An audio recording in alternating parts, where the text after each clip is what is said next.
Bismillahirrahmanirrahim. Bismillah, alhamdulillah.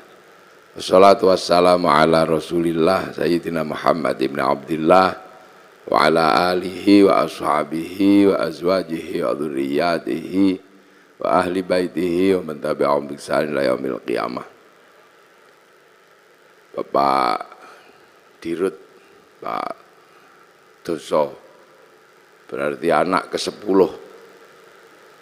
Doso itu sedoso. Itu biasa di Jogja anak ke-10 dikasih nama Doso. Anak ke-10, Doso Agung berarti 10 keluarga besar bersaudara. Bapak Komisaris Utama, Bapak Heri Bowo dan seluruh jajaran komisaris dan direksi, karyawan, pelindo, hadirin al hadirat yang berbahagia. Ini alhamdulillah tadi disampaikan oleh Pak Heri Bowo, Pak Komut, Pak Halal Bihalal ini adalah prestasi orang Nusantara membuat Islam jadi indah. Jadi Islam itu jadi indah karena kepinterannya orang Indonesia. Puasa itu sebenarnya ya yang penting nggak makan dari sebelum subuh sampai maghrib, itu aja intinya, nggak makan, nggak minum, nggak jawil-jawil. Intinya cuman itu. Tapi orang Indonesia jadi pintar, jadi indah. Karena Indonesia ini mataharinya jarang dilihat tumbuhnya secara langsung karena terhalang oleh pohon, maka di Indonesia muncul tradisi imsak. Imsak itu karena mataharinya nggak kelihatan. Di Arab nggak ada begitu, karena Arab itu kalau matahari muncul langsung kelihatan. Di sini juga puasa itu jadi indah. Karena puasa orang sini lebih berat dari orang Arab. Orang Arab kalau puasa keluar rumah lihat padang pasir. Nggak ada orang pengen makan padang pasir. Tapi orang sini keluar rumah lihat jambu, lihat belimbing. Maka para kiainya daripada kamu nggak khusyuk kalau puasa, sebaiknya tidur aja. Maka kemudian setelah itu tidur, dikasih dalil, naumuso imin ibadatun, tidurnya orang puasa itu ibadah. Nah, karena tidur terus akhirnya kiainya sepi, maka kiainya pergi ke pasar cari mercon. Akhirnya puasa di Indonesia muncul mercon dar-dor. Maka ndak usah heran kalau ada puasa kok merconnya banyak, itu khas Indonesia. Terus kalau malam ada sahur. Bahkan sekarang ono sahur ora sahur sak karepmu ono. Nah, itu kehebatan orang Indonesia. Terus selesai puasa halal kayak gini nih, minta maaf. Di Arab sana nggak ada orang kenal tetangga. Nah, di sini bebeknya nelek di halaman tetangganya, maka saling memaafkan. Kerja di pasar biasalah, itu khas Indonesia. Kenapa? Karena puasa ini harus disyukuri. Berbahagialah orang yang berpuasa dan mau menjalankan puasa. Karena puasa ini enggak main-main. Ibadah yang Allah bikin alasan itu puasa. Karena puasa itu seperti penyiksaan, nggak makan, nggak minum, nggak penyiksaan.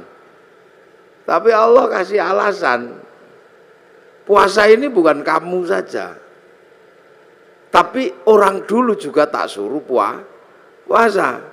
Kama kutiba alal ladzina min qablikum, seperti orang dulu. Jadi puasa ini bukan sampean aja yang disuruh, seluruh manusia dari zaman bahula itu disuruh puasa. Makanya puasa ini ibadah yang paling terkenal.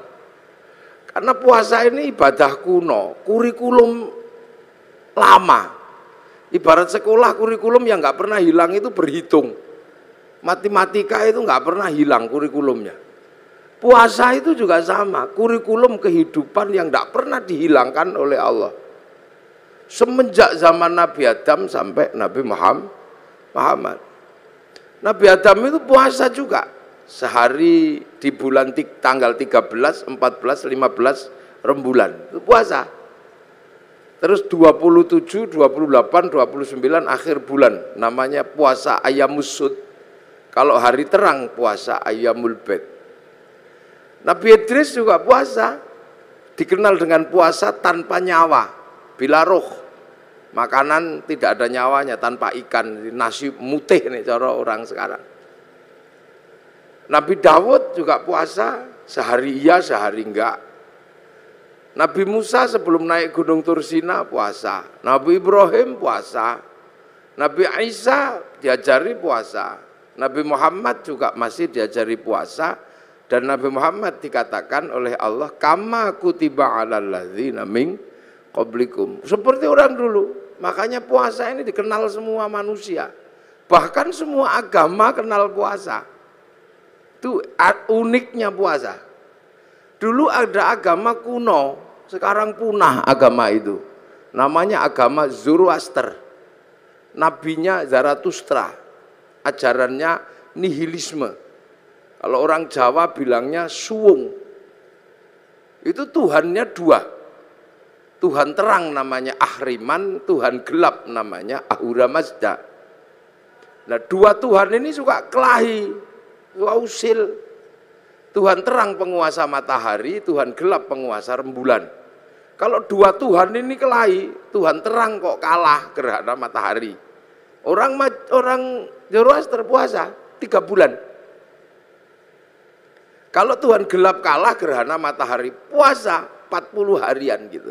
Puasa. Ini orang Zoroaster. Cuman agama Zoroaster itu punah. Berganti menyembah api. Yang akhirnya di dalam Al-Quran dikenal dengan Majus atau Majusi. Cuman agama Majusi ini punah juga. Karena raja terakhir Majusi namanya Rustum yang ada di Persia sana masuk Islam. Raja Rustum ini anaknya dinikahkan dengan anak Sayyidina Ali bin Abi Thalib. Namanya Sayyidina Husain. Lahir Sayyid Ali Zainal Abidin. Nah, karena masuk Islam, kemudian orang Majusi tidak lagi menyembah api. Cuman orang Majusi kalau menyembah api, apinya ditaruh di bangunan tinggi, panjang, itu namanya manaro. Sehingga kemudian setelah nyembah Allah, apinya dibuang, manaronya ditaruh di depan masjid. Akhirnya masjid orang-orang ex-Majusi punya manaro. Begitu seluruh kaum muslimin lihat masjid orang Persia punya manaro, kok bagus, maka kemudian seluruh kaum muslimin berlomba-lomba bikin manaro di depan masjid, yang akhirnya sampai Surabaya jadi menoro. Nanti puasa. Lu ini Islamnya begitu. Kalau masjid khas Arab yang asli ya kotak tutupnya, pelepah kurma. Menoro itu, menara itu dari tradisi Majusi dulu. Kubahnya itu ketika Islam ketemu dengan Nasrani yang di Konstantinopel, kemudian punya masjid, ada kubahnya itu. Itu sumbangan dari gereja dulu.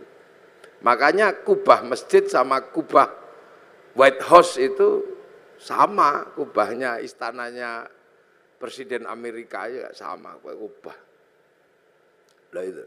Orang Majusi, orang Hindu juga disuruh puasa. Jadi Hindu juga mengenal puasa, namanya upawasa. Upawasa itu enggak makan, enggak minum, enggak menyentuh perempuan. Untuk persiapan muksa. Muksa itu mati terbaik ala Hindu. Hilang raga dan sukmanya. Hanya bisa dilakukan oleh orang Brahmana.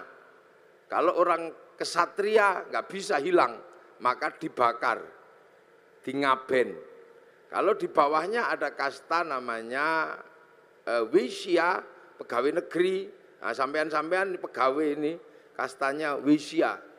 Itu dibakar matinya kalau sudah punya uang, kalau belum punya uang nabung dulu. Nah di bawahnya ada sudra, sudra ini petani, pedagang, itu sudra, tukang las, itu sudra. Nah di bawahnya ada kasta namanya paria, pengemis. Ini matinya nggak ada yang ngurus. Di bawahnya ada kuca, kuca ini tukang ngutil. Jadi hidupnya ngentit, apa itu? Tukang motong bansos lah kalau ininya. Itu kuca. Itu matinya juga nggak ada yang ngurus. Di bawahnya ada meleka, maling.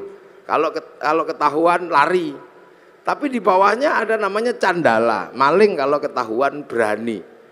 Nah ini begal itu. Nah ini nggak ada yang ngurus. Nah, makanya mati terbaik itu moksa. Supaya bisa moksa melakukan upawasa, nggak makan, nggak minum, nggak menyentuh perempuan. Nanti tubuhnya mengecil, kecil, lap, hilang, imaterial. Itu namanya moksa. Tapi waktu itu banyak yang gagal. Sudah mengecil, ingat istrinya. Maka macet, jadi jenglot atau Bathara Karang itu. Makanya kalau ada yang ketemu jenglot jangan dijual mahal, itu produk gagal moksa.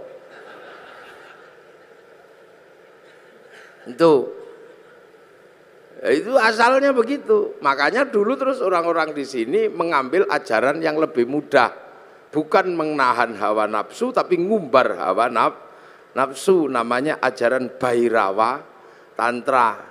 Itu upacaranya namanya pancamakara, laki perempuan udah kabeh melakukan hubungan seks bebas sak mblengere. Sisane sekarang di Gunung Kemukus Boyolali itu. Terus minum arak sak mblengere itu. Perutnya biar kenyang, kasih makan makanan termasuk tumpeng. Nanti biar kalau sukmanya pergi, tubuhnya masih ada, namanya ngerogo sukmo, kasih makan daging manusia, maka tukul sumanto. Akhirnya orang di sini mampu punya ilmu ngerogo sukmo. Sukmane pergi diajak nyolong namanya ngepet. Sukmanya pergi diajak mateni wong namanya santet. Dijak mencintai perempuan namanya pelet. Nah, itu kuat sekali ajaran itu. Sehingga dengan ajaran Bhairawa melalui lautan Kertanegara sanggup menaklukkan Mongolia, menjadi negara terkuat di dunia, penakluk 2/3 dunia. Itu karena penganut Bhairawa. Itu pelindung sekarang lah, pakai pelayaran. Itu makanya dulu terus paling berat itu Islam masuk ngadepi yang ini. Maka didatangkan ulama Persia namanya Sayyid Samsuddin Al-Baqir Al-Farsi. Tapi lidah Jawa, lidah Honocoroko, maka nyebut Sayyid Samsuddin Al-Baqir Al-Farsi mbleset dadi Syekh Subakir itu. Lidah susah orang Jawa. Sayyid Jamaluddin Al-Husaini Al-Kabir dadi Syekh Jumadil Kubro. Karena lidah Honocoroko itu kan susah. Alhamdu keluarnya Al-Kamdu. Ya Hayu ya Qayyum ya Kayuku ya Umu. Robbil Alamin keluarnya Robbil Lamin karena punyanya Mogo Botongo. Gak punya dot, punyanya lo, maka Ramadan keluarnya Romlan. Nah, makanya orang-orang ini datangkan Syekh Subakir ini ngadepi orang Bhairawa. Nah, orang Bhairawa akhirnya lari ke Banyuwangi sana. Dipimpin Menak Sembuyu Bajul Sengoro. Nah, di sana diajar sama muridnya Syekh Subakir namanya Maulana Ishaq. Makamnya di Kemantren Lamongan itu. Akhirnya Menak Sembuyu nyerah, anaknya yang perempuan dikasihkan sama Mbak Ishak, lahir Raden Ainul Yakin Sunan Giri, makamnya Gresik. Maka orang Bhairawa hilang, lari ke Bali. Tapi lama-lama tumbuh lagi orang Bhairawa di Kediri, nyembah patung Totok Kerot di daerah Pagu Pamenang, tempat moksanya Joyoboyo. Diajar sama Sunan Bonang, akhirnya nyerah. Lah begitu nyerah, ya sudah, kamu muternya tetap gak apa-apa, laki perempuan tapi jangan nudo, pakai baju. Arak diganti teh, kopi atau air putih. Tumpeng karena itu halal nasi gak apa-apa. Ingkung manusia diganti ingkung pitik. Mantra ngrogo sukmo diganti kalimat tauhid la ilaha illallah. Makanya kemudian ada Indonesia punya tradisi tumpeng tumpengan. Itu yang dandani namanya Sunan Bonang. Nah, Sunan Bonang mengajarkan kepada Sunan Kalijogo muridnya untuk disebarkan di seluruh Jawa. Sunan Kalijogo mengajarkan pada muridnya namanya Sunan Geseng. Sunan Geseng mengajarkan pada muridnya namanya Mbah Abdul Halim Pangeran Benowo, Surabaya sini. Mbah Benowo mengajarkan pada Mbah Abdul Rahman Pangeran Sambulasem, diajarkan kepada Mbah Jabar Tuban, diteruskan oleh muridnya namanya Mbah Sufyan Tuban, teruskan muridnya Mbah Abdul Halim Boyolali, punya murid Mbah Abdul Wahid Solotigo, punya murid namanya Mbah Khairon Purwodadi, punya murid Mbah Asy'ari Jombang. Nah itu Jombang lagi, punya putra Kiai Hasyim Asy'ari, maka pengikut Kiai Hasyim Asy'ari tidak alergi sama tumpeng. Nah ini berhubung orang Jombang mesti saya jelaskan. Jadi halal bihalal Jombang, tumpeng juga Jombang. Jadi biar Jombang itu ngertinya nggak cuman besut, manjamino. Jadi puasa. Makanya karena upawasa itu nggak makan, nggak minum, nggak menyentuh perempuan. Makanya ketika Islam datang membawa tradisi nggak makan, nggak minum, nggak menyentuh perempuan, namanya Syahrus Siam, kok seperti upawasa? Maka orang Indonesia menyebutnya bulan puasa. Jadi kalau sampean pengen tahu kenapa Ramadan kok disebut bulan puasa, karena dulu ada namanya upawasa, nggak makan, nggak minum, nggak menyentuh perempuan. Makanya kemudian Syahrus Siam disebut bulan puasa karena dulu upawasa. Orang Buddha itu juga pelajaran puasanya ada. Ketika ingin mendapatkan kesempurnaan menuju nirwana, itu puasa di bawah pohon bodhi, pakai kain selempang, tidak pakai daleman. Itu waktunya tidak terbatas sampai mendapat pencerahan. Agama besar Yahudi juga puasa. Kalau peringatan Yom Kippur mereka puasa. Nasrani juga diajari puasa. Kalau hari Jumat Agung menjelang Paskah juga puasa. Jadi hampir semua agama itu kenal puasa. Karena apa? Ini syariat kuno. Makanya enggak usah heran kalau ada puasa. Apalagi orang Jawa. Orang Indonesia ini hobi kalau yang namanya puasa. Makanya variasi puasa terbanyak itu di sini. Ada puasa makan pupus daun namanya ngidang. Ada puasa mangan polo pendem yang di bawah tanah namanya ngerowot. Ada puasa tidak kena matahari namanya pati geni. Ada puasa gandul diwit namanya ngalong. Ada puasa diem macam bisu. Ada puasa ngeluyur aja namanya ngedan. Ada variasi puasa itu macam-macam itu di sini. Dan bagi orang Nusantara dan orang dunia, puasa ini menempati sejarah tersendiri. Hampir seluruh cerita besar itu bermula dari puasa. Rasulullah mendapatkan wahyu setelah puasa, naik turun gunung di Gua Hira, hampir dilakukan selama 15 tahun. Syekh Abdul Qadir Al-Jilani mendapatkan ma'rifatullah itu setelah puasa 25 tahun di padang pasir, dibimbing Syekh Mubarak Al-Majzumi, jadi Sultanul Aulia. Di Jawa Sunan Kalijaga, rojone berandal, bisa jadi wali karena puasa 3 tahun. Sunan Geseng itu tadinya cuma tukang ngambil kelapa itu, tapi kuat puasa 3 tahun, baca Ya Hayyu Ya Qayyum, itu bisa lari di atas air dan bisa meneruskan perjuangan Sunan Kalijaga. Padahal dia keliru, yokayuku yokayumu. Nggak, Saridin disuruh puasa sama Sunan Kudus. Kalau kamu mau jadi penerusku yang hebat, puasa 3 tahun di atas pohon kelapa. Baca Allahu Akbar, dilakukan 3 tahun, jadi pengganti para wali namanya Syekh Jangkung akhirnya Saridin. Wong Pati pasti kenal itu. Dan itu pun keliru mestinya Allahu Akbar, keliru lowo bubar. Jadi sejarah besarnya puasa, jangan sembrono. Ki Gede Pemanahan panjenengan cerita sama Sunan Kalijaga. Jeng Sunan, saya pengen juga jadi raja. Ki Penjawi dapat pati. Kang Mas Pak Raden Fata pun entuk Demak. Kabeh pun entuk. Niku Haryo Penangsang angsal Pajang. Kang Mas Joko Tingkir dapat Pajang, Haryo Penangsang dapat Jipang. Saya dapat daerah mana? Ki Gede Pemanahan matur Sunan Kalijaga. Ya ndak ada, semuanya sudah habis yang baik-baik. Tinggal 5 tempat, itu pun tempat setan. Tempat setan pertama ada di ujung timur namanya Alas Purwo. Tempat setan kedua ada namanya Alas Roban. Tempat setan ketiga ada namanya Alas Larangan Cirebon. Tempat setan keempat ada namanya Alas Ketonggo Ngawi. Lah tempat setan yang kelima namanya Alas Mentau lereng Merapi. Makanya kamu milih yang mana? Milih Mentau aja. Wah kalau kamu milih Mentau setannya gede-gede, kamu puasa 20 tahun. Biar ditemani sama Ki Ageng Giring, jangan turun.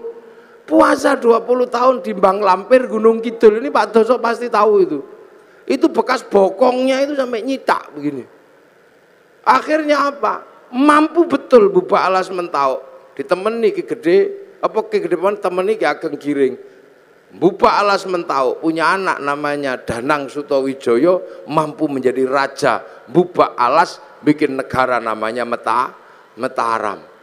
Yang akhirnya dipecah Belanda jadi 2, Jogja sama Solo. Yang akhirnya dipecah lagi Hamengkubuanan, Pakualaman, Mangkunegaran, Kasunanan. Puasa. Itu Ki Ageng Pengging pengen punya anak jadi raja, suruh puasa sama Sunan Kalijaga 7 tahun. Akhirnya punya anak namanya Joko Tingkir jadi Rojo Pajang. Puasa. Calon Raja Mataram itu ada yang nggak mau jadi raja karena takut kalau jadi raja tidak alim. Maka dia keluar dari kerajaan namanya Raden Bagus Harun. Menempuh perjalanan spiritual puasa 7 tahun di daerah Ponorogo, Kampung Pagotan, di samping sumur. Yang sumurnya itu akhirnya ditirakati selama 7 tahun. Tahun ke-7 sumurnya itu naik airnya 7 meter. Tanggal 27 Ramadan. Oh, aku dapat Lailatul Qadar. Maka sumurnya dikatakan dengan nama sumur Sewu Wulan. Karena sumur Sewu Wulan maka kampungnya sekarang disebut Kampung Sewulan di belakang pabrik gula Pagotan itu. Nah, Raden Bagus Harun akhirnya punya anak perempuan galaknya luar biasa, dikenal dengan nama Nyi Ageng Alap-alap. Kalau ngamuk naik di atas pohon. Dinikah Raden Santri punya anak namanya Mbah Maktum. Nikah punya anak Mbah Maklum, nikah punya anak Mbah Tafsir Anom, nikah punya anak Mbah Qolyubi, nikah punya anak Mbah Ilyas. Mbah Ilyas menjadi kandepak pertama di Surabaya. Punya anak perempuan galak namanya Nafikoh. Dinikah sama Kiai Hasyim Asy'ari, punya anak Kiai Wahid Hasyim, nikah sama Nyai Solikah binti Bisri Sansuri Jombang. Punya anak Abdurrahman Wahid. Benar-benar terjadi seorang ulama jadi presiden walaupun 2 tahun luwung. Cara puasa. Lu makanya kayak Lirboyo itu pondok besar Lirboyo. Itu ketika Kiai Mbah Manap mau mendirikan Lirboyo, wong itu pusatnya berandal, suruh puasa, ngerowot, jangan makan yang di atas tanah, makan umbi-umbian. Dijalankan selama 56 tahun. Makan uwi, tahu uwi? Ngerti nggih uwi? Uwi umbi-umbian gede itu. 56 tahun makan uwi, sampai akhirnya uwinya hilang, dicuri gendruwo. Akhirnya diganti gadung sama Mbah Manap, akhirnya gadungnya dicuri gendruwo. Akhirnya karena makan gendruwo, gendruwonya makan gadung, akhirnya jam 12 malam gendruwonya mendem. Angin ribut terjadi di Lirboyo, pondoknya ambruk karena ada gendruwo makan gadung. Akhirnya sama Mbah Manap dikasih minum minyak jarak, terus sembuh. Kasih tugas nimba untuk air mandinya santri, pakai singgot, pring panjang itu nyinggot namanya. Nah maka di Lirboyo dulu zaman mondok sampean kalau tahu itu ada kriat-kriut itu gendruwo nimbo. Nah, tapi sekarang gendruwonya pensiun karena Lirboyo sudah punya sanyu. Udah pensiun. Luar besar. Yo. Makanya di Jogja ada orang menempuh jalan puasa. Namanya Sukirah, ini Pak Doso ya. Sukirah ini perempuan biasa, tapi punya cita-cita pengen punya anak jadi raja. Padahal bukan tetangganya raja, istri raja juga bukan, maka tetangganya olok-olok paling anakmu nanti jadi presiden, jadi raja deh ketoprak. Tapi Bu Sukirah nekat puasa 9 bulan sambil ya Allah, pengen punya jadi raja ya Allah. Itu 9 bulan anaknya lahir, laki-laki keriting jemblok itu dikasih nama Soeharto. Itu jadi presiden 32 tahun.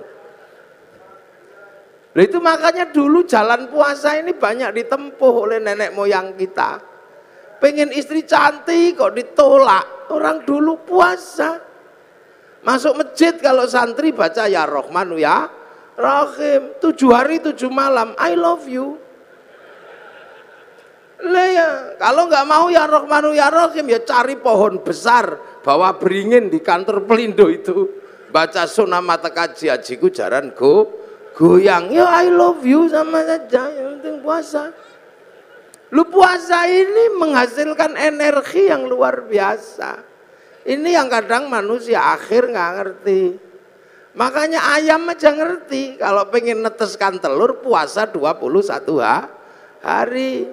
Nanti ayam netes, ulet itu kalau pengen terbang dia puasa jadi kepompong, ngepompong dulu, baru terbang jadi kupu. Ular itu kalau mau melungsungi ya puasa, nanti kulitnya ganti lebih mudah lah lagi. Makanya kita berdoa semoga puasa kita seperti puasa kupu-kupu, puasanya ulet. Habis jadi kepompong terbang jadi kupu, jangan kayak puasanya ular. Setelah puasa tetap aja keluar ular. Sekali ulo tetap ulo, itu jangan.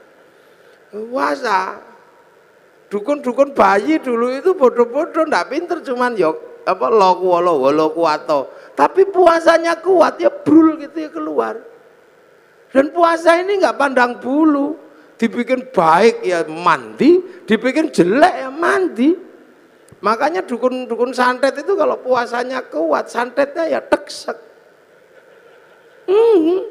Bahkan orang cari nomor juga puasa. Loh, ini puasa ini menempati ranking tersendiri. Makanya orang-orang tua dulu hobi yang namanya puasa itu. Kalau punya hajat atau besar, puasa deh, puasa. Hasil, saya pernah punya pengalaman orang naik daftar tentara nggak keterima. Ini angkatan laut, daftar angkatan laut itu nggak keterima karena tingginya kurang 5 cm. Udah daftar kemana-mana nggak keterima. Akhirnya saya suruh puasa 3 hari. Hari pertama 3 teguk, 3 kepal, buka sahurnya. Bacaan apa Gus? Moconen wodowo. Dibaca selama 3 hari wodowo. Begitu waktunya daftar diukur lebih 5 cm. Untung ora iku nih sing dawa kan. Kudune kan dhuwur ngono tapi keliru saya perintahnya. Tapi kan yakin begitu diukur naik 5 cm. Tasyakuran motong sapi. Begitu motong sapi saking senengnya saya ukur, ternyata kurang 5 cm. Lah waktu itu meterannya yang mengkeret atau yang baca yang bingung. Nah sekarang ada di Angkatan Laut Surabaya, maka cari aja kalau ada tentara yang kurang 5 cm ya dia itu.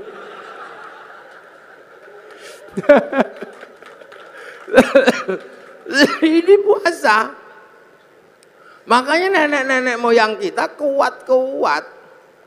Nah sekarang begitu puasa itu menakutkan, maka orang ini jadi lemah. Jadi lemah. Dulu orang Jawa, orang Indonesia ketemu singo gitu kita ikut semilar, singone lari. Orang sekarang begitu takut puasa, jangankan sama singa, sama melinjo takut. Iya monggo Pak melinjo ora samura tau. Santen itu enggak kenapa kolesterol. Penyakitnya banyak karena enggak ada orang mau puasa. Akhirnya begitu remuk masuk rumah sakit. Dokter harus menangani orang sakit, tapi ketika orang sakit mau ditangani, dokter mengatakan puasa. Ya, puasa dulu, kalau nggak puasa saya nggak mau ngoperasi. Makanya pasien yang mau dioperasi pun harus puasa. Lu dokter aja ngerti, nah sampean kadang nggak ngerti, mumpung masih sehat, poso.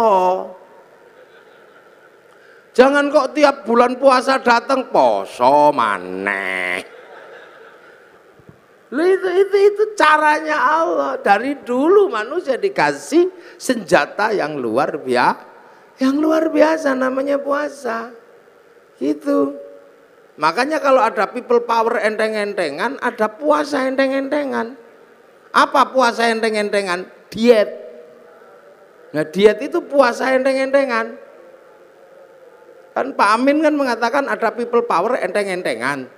Nah, puasa enteng-entengan juga ada, namanya diet. Karena kalau diet kenemenen dead. Nah ini lah ya. Jadi ini dari zaman kuno. Makanya orang itu kalau puasanya rajin kuat, nggak takut apa-apa, sehat. Nah sekarang manusia ini dengan puasa takut. Jadi puasa ini kiri kanan oke. Kayak apik mandi, bikin jelek ya mandi. Cuman puasa kita ini berbeda. Kalau puasa yang diajarkan oleh Allah ini la'allakum tattaqun. Agar kita menjadi orang bertakwa. Apa sih takwa itu? Takwa itu adalah menghadapkan wajah kemanapun, merasa diawasi oleh Allah. Itu. Oh ini. Ini ngaji kalau di syuting itu ya gini jadi panas. Lampune siji loro. Ngerti wong pelindung Kiai ireng. Lampune diakeh, Pak Doso ngerti Kiai ireng lampune sing akeh. Mengarah ke saya semua ini lampunya, bau panas. Jadi walaupun saya ngadep ke sana, saya nggak lihat ada perempuan di sini nggak kelihatan. Kalau lampunya ke sini semua. Takwa itu apa? Menghadapkan wajah kemanapun, merasa dilihat Allah. Nah, makanya orang bertakwa itu menjalankan perintahnya, menjauhi larangannya, karena kemanapun merasa melihat Allah. Lah kenapa kalau merasa melihat Allah, merasa dilihat Allah, merasa diawasi Allah, kok harus puasa? Ya memang itu caranya. Karena manusia itu nggak kenal Allah. Ini nggak kenal, tapi manusia yang asli kan kenal. Manusia itu yang asli kenal Allah, harus tahu ketemu kok. Sudah pernah dep-depan sama Allah manusia itu. Ditanya sama Allah, kamu lupa nggak kalau aku ini Tuhanmu? Enggak ya Allah, aku akan ingat engkau Tuhanku. Alastu bi rabbikum? Qalu bala syahidna. Ya, saya akan. Ya sudah, kamu turun sekarang. Fanfukur ruh, maka manusia dari langit diturunkan ke dunia. Langit bus turunkan ke dunia. Ditaruh di mana? Ditaruh di daging dunia. Lah daging ini produksi lokal dari makanan orang tua. Orang tuanya makan diproses di perut, dikeluarkan jadi jadi umbel, jadi apa. Nah, makanan manusia yang paling intinya itu disimpan di sini, namanya nutfah. Nutfah itu zat hidup yang ada dalam setiap makanan, karena Allah berfirman idza arada syai'an ayyaqula lahu kun fayakun. Simpen di sini namanya nutfah atau mani. Maka nanti kemudian dicampur, punya bapak punya ibu, produk dunia ini, Pak Doso, lampunya dimatikan terus dicampur itu. Terus nanti dititipkan ke rahim ibu. 3 bulan jadi segumpal darah, 4 bulan jadi segumpal daging. Nah kalau sudah jadi daging, maka kemudian nyawa turunkan manusia yang dari langit diturunkan masuk ke dalam daging. Nah, begitu masuk ke dalam daging lah proses casingisasi dilakukan. Ditempelkan, manusianya ditaruh dalam daging, dagingnya ditambah kasih tulang, kasih tiang, kasih ikat otot, bungkus kulit, tumbuhkan rambut 9 bulan keluar. Begitu keluar manusia yang asli sudah di dalam, yang kelihatan bungkusnya. Lah bungkusnya ya tergantung yang buat. Karena yang buat itu pesek ya keluarnya pesek. Kalau yang bungkusnya kok mancung ya keluarnya mancung. Kalau yang bikin bungkusnya kok cantik ganteng, nah keluarnya ini.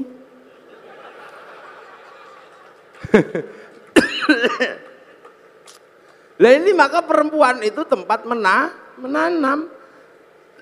Untuk menumbuhkan, makanya Islam mengajarkan nisa hukum harsul lakum, perempuanmu untuk menanam. Proses casingisasi di perempuan, makanya perempuan itu seperti sawah. Ini sawahnya laki-laki ini yang punya sawah. Nah sawah itu untuk nanam, makanya kalau pengen tanamannya bagus, sawahnya harus bersih. Jangan kok penuh sampah, jangan penuh kotoran, jangan terlalu banyak rumput liar. Makanya biar sawahnya bersih, laki-laki punya tugas membersihkan sawah, belikan lipstik, belikan gelang, masukin salon. Itu loh bener itu sampean yang punya sawah ini harus bersih, harus tampil cantik. Biar tumbuhannya bagus, sawah nggak boleh kering, sawah harus selalu basah dan selalu dipupuk. Nah perempuan juga harus selalu senang hatinya, makanya agar perempuan senang hatinya dia harus selalu dikasih uang. Loh yang laki-laki dengerin, jangan kok terpura-pura nggak denger. Iya ini yang perempuan ini, karena sawah harus selalu basah dan senang. Sawah itu kalau dikasih tanaman nggak boleh dibakar, maka begitu juga perempuan kalau ditanami nggak boleh marahi, maka perempuan itu nggak elok kalau dimarahi. Iya, perempuan kalau marah-marah boleh, karena perempuan itu kalau marah-marah sebenarnya lagi buang sampah. Lebih bener perempuan itu buang sampah karena kehidupan perempuan itu lebih susah dari laki. Perempuan itu pusing. Makanya perempuan itu stres. Saya pernah jadi perempuan sehari aja nggak kuat. Loh iya saya pernah jadi perempuan sehari nggak kuat. Gara-gara saya ribut sama istri saya. Ribut itu perkaranya apa? Perkaranya anak. Saya pulang ke rumah itu berantakan. Saya ngomel sama istri saya, ya Dede, sing rewang sakmene akeh, sudah banyak yang rewang, santri sakmene. Kok yo masih rusuh kayak gini? Mungkin lagi head kayaknya istri saya. Langsung mantap itu. Mas, jangan gitu. Sampai nggak pernah merasakan jadi perempuan. Anakmu ini ayo gitu. Sampai mau kalau jadi perempuan. Ya tidak, mau saya coba. Sehari saja nggak apa-apa. Akhirnya teken kontrak saya menjadi perempuan sehari. Begitu jadi perempuan sehari jam 2 malam istri saya tak suruh pergi. Pergi kamu. Sana yang jauh, jangan kelihatan kalau anak bangun. Ini ada uang 10 juta, ajak temanmu sana. Loh iya, wong saya mau jadi perempuan. Saya tak kasih uang 10 juta, suruh pergi sama teman-temannya. Kamu makan harus habis itu. Ajak habisin makan. Tapi nanti kalau saya telepon karena nyerah, kamu harus cepat pulang. Hitam di atas putih ini saya terjadi. Namanya juga saya juga emosi. Akhirnya pergilah dia. Subuh, bangunkan anak, saya contoh istri saya pidatoni anak saya, enggak bangun, melungker gini. Biasanya istri saya kalau anak enggak bangun dicubit, ikutlah saya nyubit. Kalau dicubit sama ibunya dia bangun, tak cubit ditendang saya anaknya. Mulai pusing, enggak mau bangun. Wah, akhirnya saking judeknya anak turun dari ranjang ono sing nggawa pempes, pusing. Setengah stres saya udah jam segitu. Terus dimandikan biasanya kalau istri saya mandikan kan disemproti satu-satu gitu. Tak semproti ngamuk karena nggak panas. Wah, katuan sing siji begitu tak panas sih kepanasan. Beratnya itu. Habis itu makan, setelah makan tak suapi satu-satu, saya nyontoh aja. Biasanya kan anak saya dijejer gitu terus disuapi satu-satu. Saya yang nyuapi disembur. Jarene kegeden. Udah piringnya diuncal no. Stres dan saya gagal menyekolahkan anak-anak sampai jam 7 masih ribut gak mau sekolah. Ndasku mumet. Jam 10 itu rumah itu dicat semua. Pakai lipstik, digambari. Jam 1:30 saya nyerah jadi perempuan. Dek pulang, ampun, menyerah saya. Pulang ternyata istri saya sudah di tetangga gitu, langsung pulang. Iya saya ngerti sampean gak akan kuat. Tak cekel tangannya, tak ambung ping pitu itu saya. Semenjak itu, semenjak itu saya tahu bener-bener jadi perempuan itu beratnya luar biasa. Kapok saya. Wis gak kemana-mana, aku mau dadi wedok, aku mau dadi lanang iso dolan. Iya jadi berat. Makanya saya anggap perempuan itu kalau ngomel buang sampah. Dan laki-laki itu tempat sampah. Makanya kalau perempuan kita lagi buang sampah, tempat sampahnya jangan ditutup. Nanti dibuang ke tetangga sampahnya. Weanan sama tonggo, pusing kita. Karena laki-laki itu sama anak dan istri lebih memilih istri. Loh iya, suami itu lebih sayang istri daripada sayang anak. Mulutnya aja yang sering mengatakan saya lebih mencintai anak dari kamu. Enggak, kata siapa? Laki-laki manapun pasti lebih mencintai istrinya. Buktinya ada. Pulang kerja, anak di pangku tetangga, enggak apa-apa. Terima kasih. Iya, pulang kerja gitu anaknya di pangku tetangganya. Terima kasih, matur nuwun nggih pun ngomong anak kula. Coba kalau istrinya yang di pangku tetangga, oh langsung bawa arit itu. Itu tandanya bahwa suami lebih cinta istri, kayaknya aja. Makanya perempuan kalau ngomel udah biasa, dia lagi buang sampah, udah. Dan perempuan kalau lagi emosi harus diredam karena bahaya kalau perempuan itu emosi nggak diredam, marahnya menjadi-jadi. Saya punya pengalaman meredam istri yang sedang marah, tak kasih contoh. Ini saya pengalaman pribadi, curhat saya. Bukan curhat, kasih pengalaman. Istri saya tak suruh dandan, Dik, dandan yang cantik, karena nanti kawinannya santri. Maka habis subuh dandan sampai jam 7 pagi. Perosoku begitu keluar itu cantiknya luar biasa istri saya itu. Oh cantik itu, pergilah ke pernikahan. Bawa anaknya satu, bawa santri satu, namanya Arifin. Begitu sampai di perempatan, ya Allah, di seberang sana ada perempuan cantiknya luar biasa. Di dalam mobil, rambutnya merah, kacamatanya neng bun-bunan gini. Lelaki-laki lihat gitu yang merucut. Ya Allah Pin, Ayunita itu. Lah begitu saya bilang itu lupa kalau bawa istri. Saya dicubit dari belakang itu sakitnya luar biasa. Sampai hari ini masih kerasa sakitnya. Padahal sudah 3 tahun yang lalu. Akhirnya saya bilang enggak deh, ya enggak mau ngomel, berang dasar matanya laki-laki. Wah, mau ngomong enggak deh, enggak mungkin, saya udah terlanjur ngomong. Wah itu alisnya itu udah letrek semua itu sini-sini nggak ada. Wong nangis. Saya menyesal tapi apa guna, udah terlambat. Sebenarnya saya menyesal juga tapi wis kadung cawit sakit dicakar kelambi belakang saya suwek emang. Dihotel emosi perempuan kok singo kalau udah emosi. Enggak peduli itu.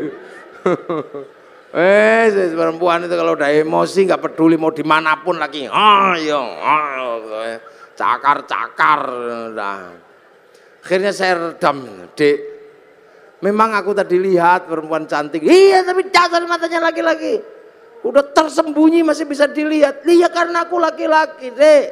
Laki-laki itu melihat perempuan cantik tersembunyi apapun pasti tahu. Karena aku laki-laki. Kalau aku nggak mampu melihat perempuan yang cantik dan tersembunyi, mana mungkin aku dulu menemukanmu. Itu langsung kendor cubitannya itu. Coba kalau istri saya tak bawa, saya kan bisa nanya langsung itu. Masya Allah, gak boleh emosi. Itu perempuan itu untuk nanam lah, makanya ini sampean-sampean ini jangan lupa ini sawah, perbaiki sawahnya, kasih lipstik, jangan banyak sampah. Mosok perempuan dasteri modal ngono aja. Kasih uang biar senang perempuan itu, kalau senang hidupnya tentram, anaknya juga ikut senang. Jangan suka dimarahi, kalau dimarahi emosi perempuan, kalau dimarahi panas hatinya. Di bawah hati apa di atas hati ada payudara. Karena jantung itu di bawah payudara. Dan jantungnya panas, payudaranya ikut panas. Air susu ini panas. Baterai santan ini belundu. Diminum bayi ya bengek. Makanya kalau teteknya nggak sehat, bayinya bengek. Maka ada istilah tetek bengek.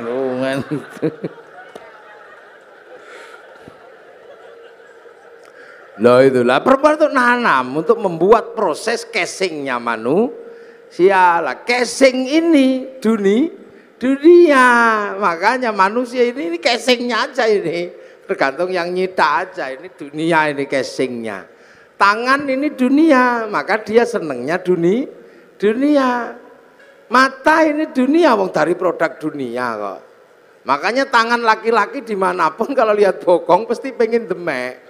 Ini dunia, ndak usah tangan Pak Direktur, tangan Pak Komisaris, sama aja, wong tangan saya juga sama. Ini dunia, ndak usah heran. Tangan ibu-ibu dunia, maka pengen dikasih gelang. Sama aja, yang bedakan remnya tok. Insya Allah kayak kiai ini remnya cakram. Jadi pas di rem set itu depan belakang berhenti. Nah rem pelindo ini kan nggak cakram. Antromol tadi aduh gitu.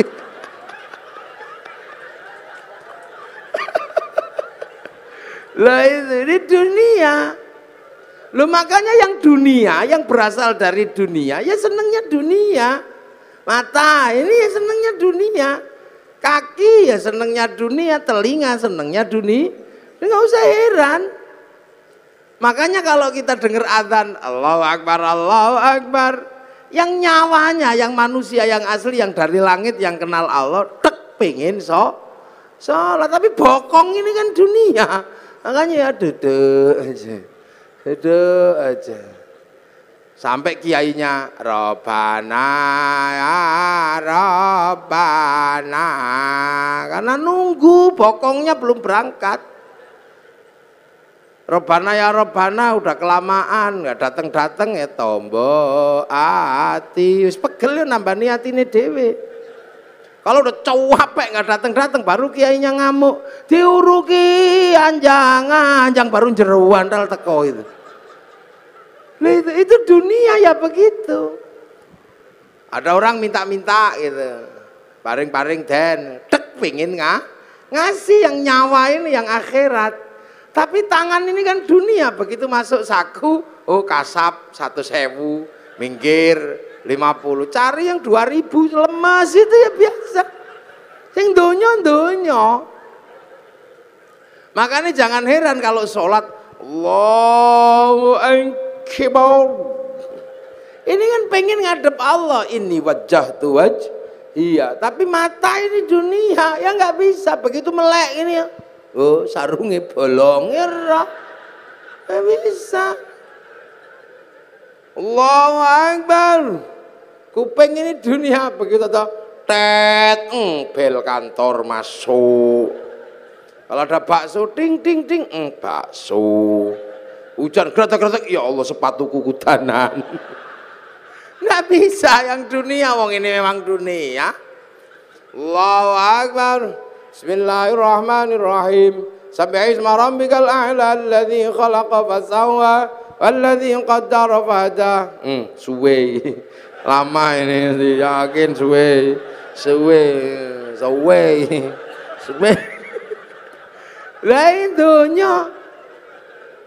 Lah ini dunia, makanya nggak usah heran. Yang dunia senengannya dunia.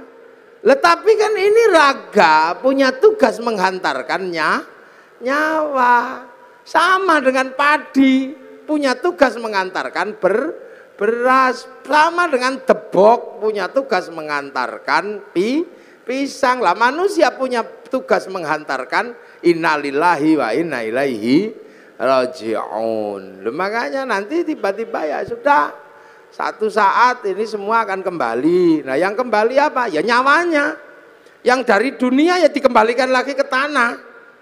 Itu balik ke tanah, kubur situ, terus dimakan cacing, bosok, ruwak, bosok. Bosokannya cacing diisep sama rumput, rumputnya dimakan sama kambing, kambingnya dipotong bikin anak lagi. Lah itu namanya teori rantai makanan. Makanya manusia, padi, pisang sama. Ada waktunya panen. Kalau padi dipanen sama Pak Tani, pisang dipanen Pak Tani, manusia dipanen sama malaikat Israel, panen aja. Begitu beras diambil, pohon padi ya tidak diurus, dibakar untuk makan sapi. Begitu pisang diambil, pohon pisang ya dibuang ke sungai. Begitu manusia diambil isinya, ya kelontongannya ya dibuang ke kuburan, sama aja. Nah padi walaupun terpisah dari pohonnya, begitu masuk laboratorium tetap ketahuan padi organik atau bukan organik walaupun sudah terpisah. Orang nggak perlu lihat pohon padinya dulu seperti apa, rekam jejaknya ada di beras, rekam jejak pohon pisang ada di dalam pisang, rekam jejak kehidupan manusia ada di dalamnya nyawa. Makanya ya cari rekam jejak yang bagus. Itu tangan ini merekam jejaknya nyawa, mulut muni apa wae rekamannya ada di dalamnya nyawa. Sama kayak syuting itu, ngadep saya dari tadi. Itu tugasnya cuma apa? Nyarikan bekal kartu memori. Setelah ngerekam saya, syutingnya dibanting nggak apa-apa. Yang penting memorinya masih ada, diputer keluar gambarnya, sama aja.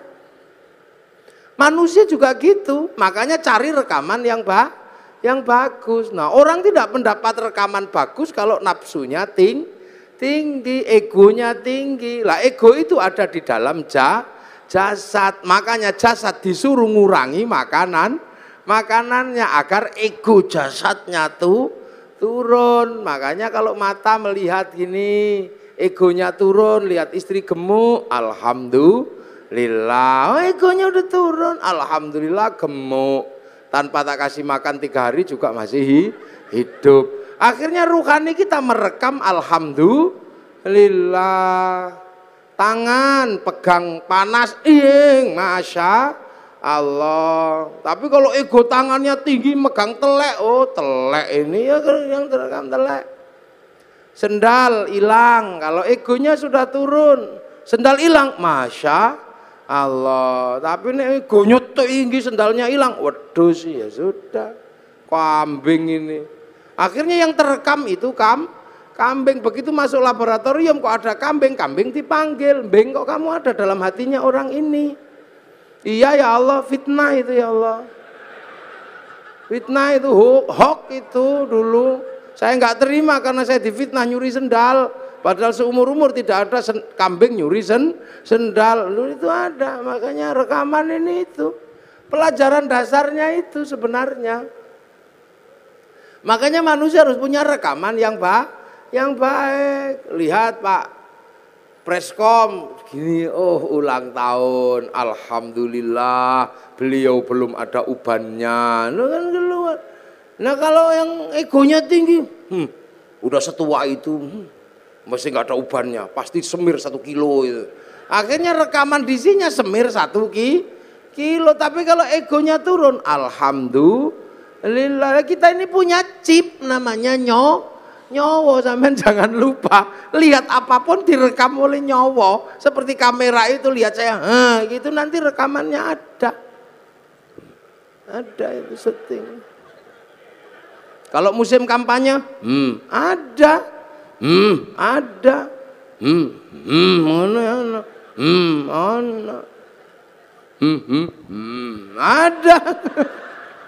Itu rekamannya ada semua itu di situ nanti.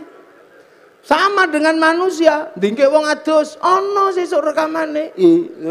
Begitu diputer metu meneh rekamane sampean saumur urip ada.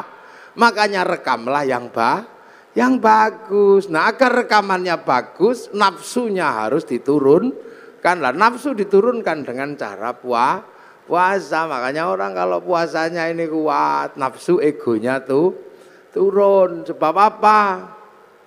Orang kalau sudah egonya turun, apa-apa bisa melihat Allah. Ayam naik masjid, itu orang kalau egonya turun, ayam naik masjid, alhamdulillah, masya Allah, ada ayam naik masjid, syukur ya Allah terima kasih.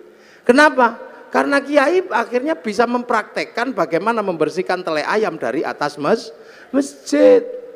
Ilmu yang demikian sulit membersihkan tele ayam dari atas masjid bisa dipraktekkan karena ada ayam naik masjid. Nah, kalau nggak ada ayam naik masjid nggak bisa dipraktekkan karena kiai tidak boleh bawa telek ke atas masjid.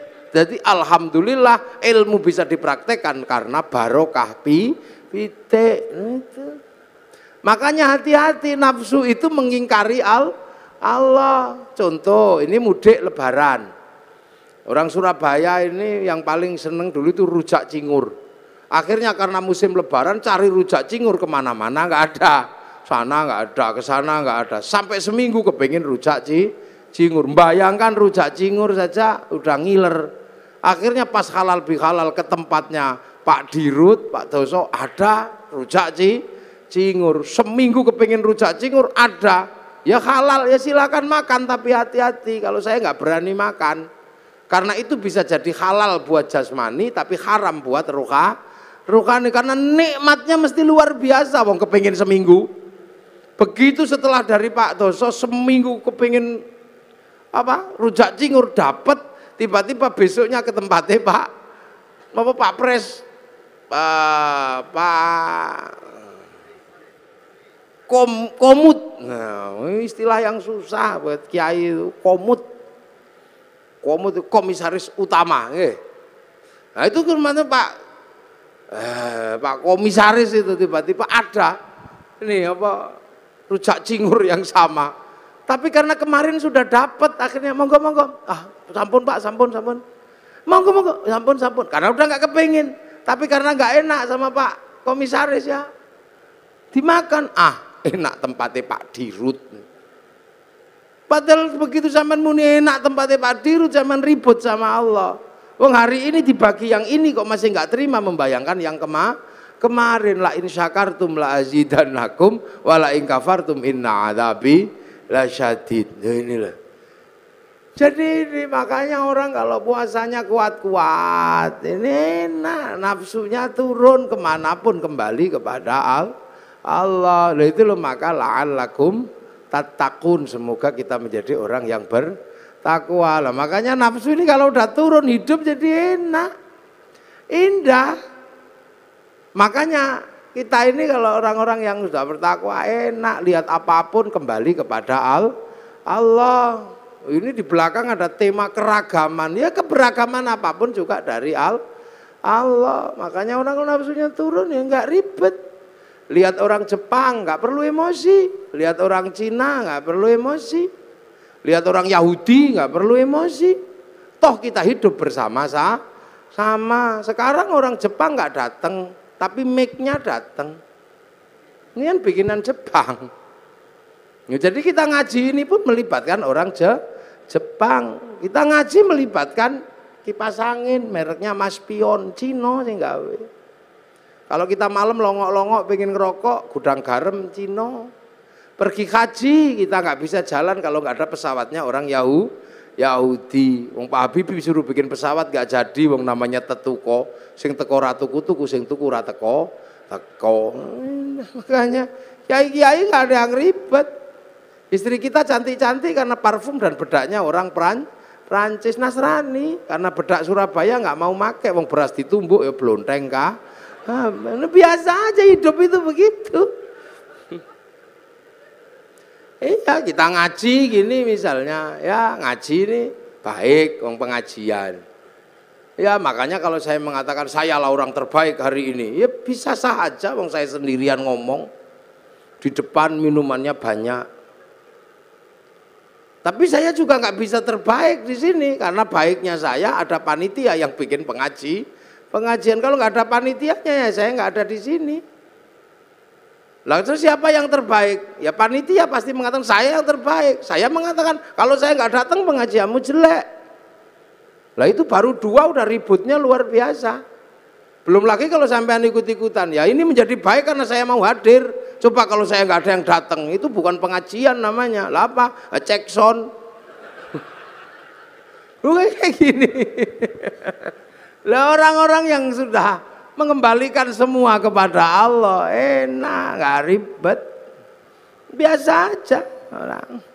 Terus kita misalnya, ini pengajian jadi indah karena ada yang nata kursi. Apa yang nata kursi itu sholat subuh? Ya belum tentu.